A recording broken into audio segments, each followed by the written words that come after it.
There are many idioms that refer to digging, and they mean more than just digging in the dirt. If you dig deep, you find some kind of inner strength or try especially hard. If you dig in, it can refer to eating heartily, or it can mean you are not going to allow yourself to be moved from a determined stance. A stubborn person will dig in their heels if they believe something strongly enough. Some folks talk or behave in such a way that they bring on negative consequences. To those people, we say they are digging their own grave. And you can also dig yourself into a hole by continuing to make a bad situation even worse. This might lead to someone giving you a cautionary warning that if you find yourself in a hole, you should stop digging. Dig up has a number of meanings. Dogs dig up the yard. The guys on the Curse of Oak Island television series are trying to dig up treasure. Or you can be a journalist who's focused on digging up dirt about some political scandal. Then again, you might be digging for gold if the story you find is salacious enough. On the kinder side, you could save someone who's in trouble by digging up the truth. If you're not digging something up or digging in, you might take a dig at someone with a critical or sarcastic remark. And don't forget the idiom, he who digs a pit for others falls in himself. Be careful what you say to others, lest you appear to project your own faults on them. In this week's Parshat Toldot, we continue with the story of Isaac and Rebekah. The word Toldot is generally translated to generations or descendants. It begins Genesis 25:19. The following are the descendants of Isaac, son of Abraham. Abraham was the father of Isaac. Rashi says that the descendants refer to Jacob and Esau, who are also introduced in this parsha.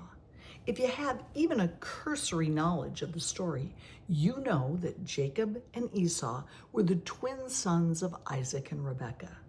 The two sons represent two very different personalities. Esau was a hunter who loved nature. His active physical side is juxtaposed against his milder twin, Jacob, who was a homebody, staying close to his mother's side, studying, cooking, and thinking. If we consider Isaac and his half-brother Ishmael, we see a similar contrast. In Genesis 16:12, after Hagar and her teenage son Ishmael were banished by Sarah, an angel told Hagar that her son would be, quote, a wild donkey of a man, his hand against everyone and everyone's hand against him. Midrashic stories tell us that he worshipped idols, violated married women, and tried to kill Isaac with his bow and arrow while making it look like an accident. Esau seemed to be of the same line. He is described as a red-haired beast of a man who was a skillful hunter, a man of the field, Genesis 25:27. In Genesis 25:34, when Jacob offered his brother a bowl of soup in exchange for his birthright as the older son, it says, he ate and drank, and he rose and went away. Thus did Esau spurn the birthright. It's kind of hard to feel bad for someone who is so impetuous and callous. The Midrash tells us Esau was also attracted to idolatry. Even worse, he pretended to be pious in front of his father when he actually was not. The Rebbe took it one step farther, teaching that Esau represents our enemies throughout the ages. He said that the threat from the enemies in our lives causes us to feel overwhelmed and discouraged. He reminds us that the twins, Jacob and Esau, also represent, in a way, the physical and spiritual duality with which we all deal. So what does any of this have to do with digging? Let's back up the bus for a minute to Genesis 21, where we read about Abraham's journey into Gerar. Some years later, after Abraham and Sarah's encounter with Abimelech, the king of Gerar, and the expulsion of Hagar and Ishmael from the household, Abraham dug wells, as was necessary in that region to care for livestock. However, it seems that Abimelech's servants seized one of his wells. Abraham confronted Abimelech, and the two made a pact that they would respect one another's property. The place where the deal was made was called Beersheba, which means well of oath. At the end of the story, we are told, and Abraham resided in the land of the Philistines a long time. Genesis 21:34. Fast forward to Isaac, and we learn that the pact didn't hold. The Philistines stopped up all the wells by filling them with dirt. Another Abimelech, probably part of the Gerar dynastic royalty, told Isaac to leave the land of the Philistines. Genesis 26:17 and 18. So Isaac departed from there and encamped in the Wadi of Gerar, where he settled.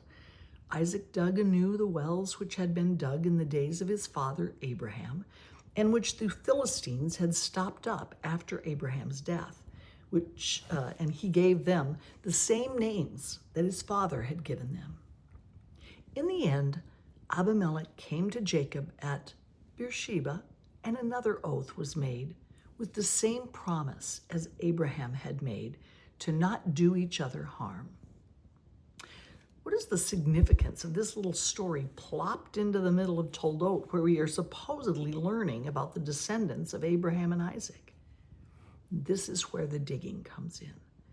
There is a symbolic message to Isaac's descendants that they should never stop digging. The wells provided water in a land where water was scarce. And those wells represent all that is good in life. We also learn that the best things in life are not easily found. We have to dig in, even as the enemy plugs the wells behind us. This determination to find goodness is the virtue for which Isaac is most remembered. He was persistent. He never gave up, despite the evil attempts of others to stop him. The analogy can be carried even further to that dual nature each of us possesses, the one represented by the twins, Jacob and Esau. We all have a spiritual side that yearns for closeness to God and an understanding of where we are going and what to do when we get there. At the same time, our physical self is far more worried about the present, what feels good or what gets us ahead in the world. The challenge we all face is balancing those two natures. We have to learn how to not ignore or even eradicate the physical, but harness it. It's like the balance of sweet and savory in a recipe. The savoriness appeals to our animal. It's the meat we need to live. The sweet is symbolic of that higher nature, the one that puts the animal to work in the world, doing good. And we need both. This balance extends into nearly every aspect of living. We acquire land, physical, and we have children, spiritual continuance. We labor in the world, physical, and we make a home for our family, spiritual. We have a body and we have a soul. All of it exists in this world, and all of it is necessary. Sometimes we dig the well and then subvert our own efforts by plugging it up. Our goal is to keep those wells open and the water flowing into our lives.